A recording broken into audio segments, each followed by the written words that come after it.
Well, it turns out that Paul was a model prisoner in Rome under house arrest. Remember, he always had a guard chained to him every minute of every day. Well, this went on for 2 years, and Paul was able to write many letters to the churches. And like I said, he turned out to be such a model prisoner that it appears that he just became, so he could not leave Rome. He was under house arrest, but he did get out of his chains. But they gave him somebody else that was going to keep an eye on him. And this young man's name was Onisamus. And Onisamus helped Paul with a lot of his chores, and Paul became like a father to him. Not only, and he fell in love with having somebody like Paul as a father figure.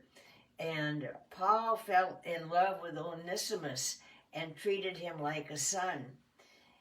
Well, then, as Paul was telling Onisamus about Christ, a beautiful thing happened. Onisamus really strongly came to love Christ.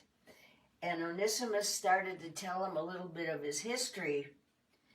And it turns out, and it's not by chance, I call it God's will, that he was a runaway. They call it a slave years ago, but a slave was also just an employee of a place. I mean, I remember I had a job when I first got out of high school, and I felt like a slave, but I was a paid employee.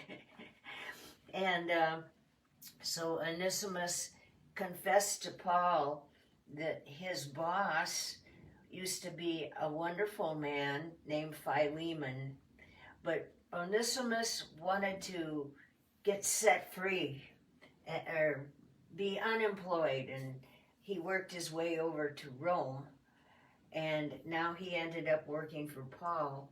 Well, because I say it's not by chance, it's God's will, Paul said, I know Philemon. He's a wonderful man. And Onisamus agreed, and Onisamus had a change of heart, and he said, oh, I feel so bad. I ran away, and I owed him some more work. He prepaid me for things even. He did me wonderful things, but I ran away, and I didn't do my work. And Paul told him about God's grace and forgiveness and everything, but he said that, Onisamus, I love you to death, and you've been working for me for practically nothing. And Onisamus said, I feel like I need to go back and apologize to my boss, Philemon. And Paul said, oh, you're right. And Paul encouraged him. Paul is the one that encouraged him to do it. So Paul said, you have become like a son to me. And Onisamus said, you're like a father to me. And so Paul said, well, you go back and you make things right. And I'm going to send you back with a letter because Philemon is a very good friend of mine. And he has a little church that meets in his home. And a lot of times he'll bring the message on the weekends for the church. And so Onisamus went home teary-eyed. Both of the guys were teary-eyed. They didn't want to split up with each other. But Onisamus went back home, and Paul said, oh, here's another letter that I've written to the church at Colossae. And he said, when you go home, would you deliver this letter to Colossae, which we now know as the book of Colossians.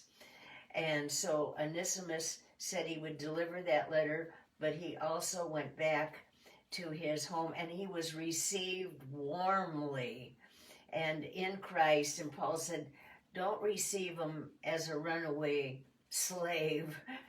look at him as your brother or your son in Christ. And Philemon did that. And so things were good between them.